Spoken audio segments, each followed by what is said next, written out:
Hello दोस्तों, welcome to relate chemistry. I hope all of you are doing well. दोस्तों, आज हम लोग डिस्कस करने वाले हैं ग्रुप थ्योरी का बहुत ही important topic, plane of symmetry. इससे पहले दोस्तों हम लोगों ने एक्सिस ऑफ सिमेट्री को डिटेल से डिस्कस किया है। अगर आपने वो वीडियो नहीं देखा है तो डिस्क्रिप्शन में लिंक है, आप जाके चेकआउट कर सकते हैं। So without time wasting, let's start the video.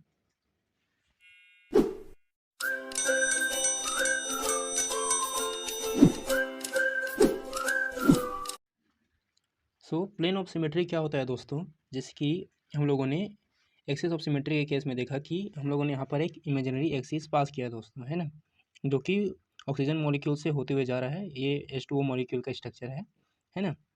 Similarly इसमें हम लोग एक प्लेन या मिरर हम लोग इसमें पास करेंगे दोस्तों, कुछ इस प्रकार से, है ना। जिससे क्या होगा, ये इक्वल हाफ में डिवाइड करते हुए ये मॉलिक्यूल को ये बाइसेक्ट करेगा दोस्तों। जो प्लेन है वो कुछ इस प्रकार से, है ना, इस तरीके से। तो इससे क्या होगा, जैसे हम लोग एक्सिस अप्लाई किए है ना, एक्सिस हमारा क्या हो गया है, सिमेट्री एलिमेंट दोस्तों। और जो हम लोगों ने रोटेशन अप्लाई किया इस तरीके से 180 डिग्री का, वो क्या हो गया, सिमेट्री ऑपरेशन। तो प्लेन के केस में क्या होगा दोस्तों, जब हम इसमें प्लेन या मिरर इसमें इस तरीके से अप्लाई करेंगे तो ये H2O मॉलिक्यूल को इस तरीके से ये बाइसेक्ट करेगा, है ना, इस तरीके से ये बाइसेक्ट करेगा। और जैसे कि उसमें सिमेट्री ऑपरेशन रोटेशन था दोस्तों, तो इसमें हम लोग प्लेन या मिरर ले रहे हैं, तो इसमें मिरर में क्या होता है, रिफ्लेक्शन। तो इसमें सिमेट्री ऑपरेशन क्या देखने को मिलेगा, रिफ्लेक्शन। कैसे, इस इसका रिफ्लेक्शन इसमें हमें यहाँ पर देखने को मिलेगा, है ना। और इस वाले मॉलिक्यूल का जो H2 मॉलिक्यूल है ना, और इस वाले मॉलिक्यूल का रिफ्लेक्शन हमें यहाँ पर देखने को मिलेगा। हम लोग इसे इसकी मदद से भी समझ सकते हैं। जैसे कि हम लोगों ने जब प्लेन अप्लाई किया तो हमारा किस तरीके से हो गया, इस तरीके से हो गया मॉलिक्यूल, है ना। प्लेन अप्लाई करने पर इस तरीके से हो गया दोस्तों, ठीक है।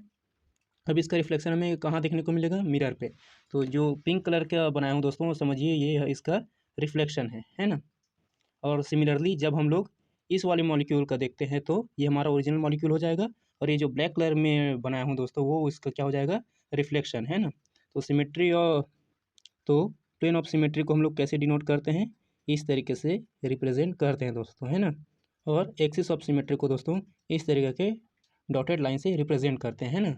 तो कैसे हो जाएगा, इसमें हम लोगों ने प्लेन अप्लाई किया तो इसका रिफ्लेक्शन इसमें देखने को मिलेगा, और इसका रिफ्लेक्शन हमें इस मिरर पे देखने को मिलेगा दोस्तों, है ना। प्लेन अप्लाई करने पर दोस्तों हमारा जो H2 मॉलिक्यूल होगा वो इस तरीके से दो हिस्सों में बाइसेक्ट हो जाएगा, और ये जो हिस्से बचे हैं इक्वल हाफ जो हुए हैं वो एक दूसरे के मिरर इमेज होंगे दोस्तों, है ना। वही चीज़ इसमें भी है। ये क्या है, ये प्लेन ऑफ सिमेट्री क्या है, it is a imaginary plane, है ना, passing through the skeleton of molecule which bisect the molecule into two equal half, है ना। ये अप्लाई करने पर, इमेजिनरी प्लेन अप्लाई करने पर ये मॉलिक्यूल को दो इक्वल हाफ में डिवाइड कर देता है, जो कि क्या होता है, which are mirror image to each other, है ना। और ये जो इक्वल हाफ होते हैं वो एक दूसरे के मिरर इमेज होते हैं दोस्तों, है ना। Plane of symmetry can be denoted by the symbol sigma, है ना। प्लेन ऑफ सिमेट्री को हम लोग सिग्मा से रिप्रेजेंट करते हैं। यहाँ तक क्लियर है? चलिए आगे बढ़ते हैं। आगे इसमें है दोस्तों इसका प्लेन ऑफ सिमेट्री का टाइप, ये कितने टाइप का होता है, ये 3 टाइप्स का होता है, vertical planes, horizontal plane and third है हमारा डायहेड्रल प्लेन, है ना। तो इनको समझने से पहले दोस्तों हम लोग दो इंपॉर्टेंट टर्म आते हैं इसमें, प्रिंसिपल एक्सिस और सब्सिडियरी एक्सिस। तो ये क्या होता है उसको देख लेते हैं। तो प्रिंसिपल एक्सिस क्या होता है दोस्तों, यहाँ पर देखिए, जैसे हम लोगों ने BF3 के केस में देखा है दोस्तों, ये हमारा BF3 मॉलिक्यूल है कुछ इस तरीके से। तो इसमें क्या क्या चीज़ प्रेजेंट था, यहाँ से हम लोगों ने C2 एक्सिस अप्लाई किया है ना, और यहाँ से भी हम लोगों ने C2 और यहाँ से भी हम C2 एक्सिस अप्लाई कर सकते हैं, और यहाँ से भी अप्लाई कर सकते हैं। तो इसमें टोटल कितने C2 हो गए, 3 C2, है ना। ये हम लोगों ने पढ़ा हुआ है दोस्तों। और इसमें और क्या चीज़ है, इसमें सेंटर से यहाँ से दोस्तों इसमें C3 एक्सिस प्रेजेंट है कुछ इस प्रकार से, है ना। और इसमें कौन सा एक्सिस प्रेजेंट है दोस्तों, इसमें यहाँ से बोरॉन से होते हुए एक C3 एक्सिस भी प्रेजेंट है। यहाँ एनिमेशन के जरिए समझिएगा दोस्तों, इसमें कितने C2 है, यहाँ से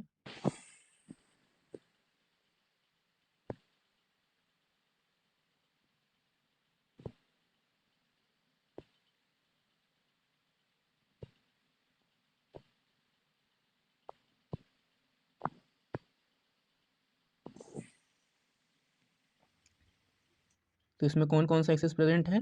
पहला हमारा C3 और सेकंड है हमारा C2, है ना। और ये कितने हैं? 3, है ना। तो प्रिंसिपल एक्सिस वो होता है दोस्तों जिसमें highest order of rotation axis होता है, मतलब इसमें जैसे ये CN है तो ये क्या है हमारा? ऑर्डर ऑफ रोटेशन एक्सिस है, इन बराबर ऑर्डर ऑफ रोटेशन एक्सिस। तो n का मान जिसमें ज़्यादा होता है वो हमारा दोस्तों प्रिंसिपल एक्सिस होता है दोस्तों, प्रिंसिपल एक्सिस, है ना। तो यहाँ पर हमारा इसमें C3 में n का मान ज़्यादा है तो ये हमारा प्रिंसिपल एक्सिस हो गया, और ये C2 क्या हो गया? सब्सिडरी एक्सिस, सब्सिडरी एक्सिस, है ना। तो ये होता है दोस्तों प्रिंसिपल एक्सिस और सब्सिडरी एक्सिस। चलिए आगे बढ़ते हैं। अब यही चीज़ यहाँ पर भी लिखा हुआ है दोस्तों कि प्रिंसिपल एक्सिस क्या होता है? If more than one axis of symmetry are present in the molecule the rotation axis with highest order, मतलब इसमें n का मान जाता होगा दोस्तों, highest fold is called principal axis of rotation, है ना। और सब्सिडरी एक्सिस क्या होगा दोस्तों? When a molecule has more than one axis of symmetry, है ना। इसमें BF3 के केस में क्या था दोस्तों? इसमें 3C2 प्रेजेंट था दोस्तों, है ना। तो वही चीज़ यहाँ पर भी है। When a molecule has more than one axis of symmetry, then the axis other than highest fold is termed as subsidiary और subordinal axis of symmetry, है ना दोस्तों। ओके, यहाँ तक क्लियर है। यहाँ पर एग्जांपल भी दिया है दोस्तों। BF3 में हम लोगों को देखा कि इसमें क्या क्या प्रेजेंट है? C3 एक्सिस भी प्रेजेंट है और 3C2 एक्सिस भी प्रेजेंट है। तो इसमें n का मान इसमें ज़्यादा है तो ये हमारा प्रिंसिपल एक्सिस, ये हमारा क्या हो जाएगा? सब्सिडरी एक्सिस, है ना। सिमिलरली बेंजीन के केस में क्या होता है दोस्तों? इसमें C6 एक्सिस प्रेजेंट होता है और 6C2 एक्सिस भी प्रेजेंट होता है, तो ये हमारा प्रिंसिपल एक्सिस हो जाएगा और ये क्या हो जाएगा? सब्सिडरी एक्सिस, है ना। सो यहाँ पर देखिए दोस्तों आगे इसमें type of plane of symmetry. So सबसे पहले क्या है इसमें? Vertical planes. Vertical plane symmetry contains the principal rotation axis highest order of rotation axis, जिसमें n का मान ज़्यादा होता है वो होता है प्रिंसिपल एक्सिस, है ना। वो ये वर्टिकल प्लेन कंटेन्स करता है। इसका क्या मतलब हुआ? ये जो वर्टिकल प्लेन्स है वो कैसे अप्लाई करेंगे हम लोग? ये हम लोग प्रिंसिपल एक्सिस के पैरेलल डायरेक्शन में ये अप्लाई करेंगे, है ना। इसे हम लोग कैसे अप्लाई करेंगे? एग्जाम्पल के जरिए से समझेंगे, है ना। If there are more vertical planes then are denoted as sigma v dash and sigma v double dash, या फिर हम लोग इसे sigma 1, sigma 2 एंड sigma 3 के जरिए से भी रिप्रेजेंट कर सकते हैं दोस्तों, है ना। इसका क्या मतलब हुआ दोस्तों? अगर ये एक से ज़्यादा है तो हम इसे sigma v dash या sigma v double dash के जरिए से भी रिप्रेजेंट करेंगे। आगे इसमें है हॉरिजॉन्टल प्लेन। हॉरिजॉन्टल प्लेन क्या होता है? Horizontal plane is always perpendicular to the principal axis, है ना। जो हमारा वर्टिकल प्लेन है वो प्रिंसिपल एक्सिस के पैरेलल, जो हमारा वर्टिकल प्लेन है दोस्तों वो उसे हम लोग कैसे अप्लाई करते हैं? इसे हम लोग प्रिंसिपल एक्सिस के पैरेलल डायरेक्शन में अप्लाई करते हैं। इन दोनों प्लेन्स को दोस्तों हम लोग इस एग्जाम्पल के जरिए से समझ सकते हैं। ये जो है दोस्तों ये BF3 का मॉलिक्यूल है ना। ये इस तरीके का होता है, जो पिंक कलर में होता है वो बोरॉन है, और ये जो वाइट कलर में दिख रहा होगा दोस्तों ये तीनों फ्लोरीन है ना। तो इसमें C2 एक्सिस हम लोग कैसे अप्लाई करते थे? इस डायरेक्शन में, इस डायरेक्शन में और इस डायरेक्शन में, है ना। ये तीनों C2 जो एक्सिस है वो हाइड्रोजन मॉलिक्यूल से होते हुए ये पास होता है दोस्तों, है ना। ठीक है, यहाँ तक क्लियर है। और C3 एक्सिस कहाँ से होगा? ये बोरॉन से होते हुए ये ऐसे पास होगा दोस्तों, है ना। जो हमारा C3 एक्सिस है वो इस तरीके से, है ना। तो इसमें हम लोग प्लेन कैसे अप्लाई करेंगे? हम लोगों ने वर्टिकल प्लेन का तो इसमें हम लोग प्लेन कैसे अप्लाई करेंगे? हम लोगों ने वर्टिकल प्लेन के डेफिनेशन में देखा था दोस्तों कि ये जो वर्टिकल प्लेन होता है वो प्रिंसिपल एक्सिस के पैरेलल डायरेक्शन में या समानांतर डायरेक्शन में हम लोग अप्लाई करेंगे, है ना। तो किस प्रकार से इसे करते हैं? ये हम लोग अप्लाई करना चाहें तो वर्टिकल प्लेन हम लोग इस तरीके से अप्लाई कर सकते हैं दोस्तों, इस तरीके से। इसमें क्या होगा? ये दो इक्वल हाफ में ये मॉलिक्यूल को डिवाइड कर रहा है। यहाँ से अगर हम लोग पास करेंगे वर्टिकल प्लेन को तो, है ना। और ये C3 एक्सिस के पैरेलल डायरेक्शन में है दोस्तों, है ना, समानांतर। ठीक है। और दूसरा अब हम लोग प्लेन कैसे अप्लाई कर सकते हैं दोस्तों? कुछ इस तरीके से इस वाले हाइड्रोजन से अप्लाई कर सकते हैं दोस्तों। यहाँ से भी हमारा जो मॉलिक्यूल है वो दो हिस्सों में बाइसेक्ट हो रहा है। और तीसरा प्लेन हम लोग कैसे अप्लाई कर सकते हैं दोस्तों? इस वाले हाइड्रोजन से अप्लाई कर सकते हैं, है ना। तो ये मॉलिक्यूल को इस तरीके से ये बाइसेक्ट करेगा, है ना। मैं तीनों प्लेन को अगर दिखाना चाहूँ तो इस प्रकार से ये मॉलिक्यूल को ये बाइसेक्ट करेगा दोस्तों, है ना। अब हॉरिजॉन्टल प्लेन हम लोग कैसे अप्लाई करेंगे दोस्तों।